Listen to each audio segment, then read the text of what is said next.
وعلیکم السلام ورحمۃ اللہ وبرکاتہ۔ آپ کا سوال یہ ہے کہ سسر کے ساتھ بہو یا ساس کے ساتھ داماد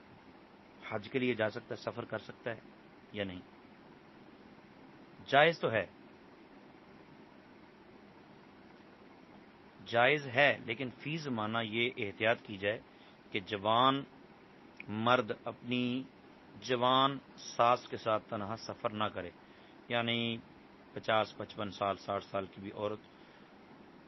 جس کو دیکھ کر شہوت پیدا ہو سکتی ہے وہ اپنے داماد کے ساتھ سفر نہ کرے، اور بہو اپنے سسر کے ساتھ سفر نہ کرے، کہ حرمت مساہرت کے بہت سخت معاملات ہیں، اور بہار شیعت کی جلد نمبر 3 صفحہ نمبر 445 پر لکھا ہے مسئلہ نمبر 18 کہ محارم کے ساتھ سفر کرنا یا خلوت میں اس کے ساتھ ہونا، یعنی مکان میں دونوں کا تنہا ہونا کہ کوئی دوسرا وہاں نہ ہو، جائز ہے، بشرطے کہ شہوت کا اندیشہ نہ ہو۔ اور فی زمانہ جو معاملات چل رہے ہیں ان میں شہوت سے بچنا بہت ہی زیادہ مشکل ہے، لہذا سفر کی اجازت نہیں دی جائے گی، چاہے حج کا ہو چاہے عمرے کا ہو،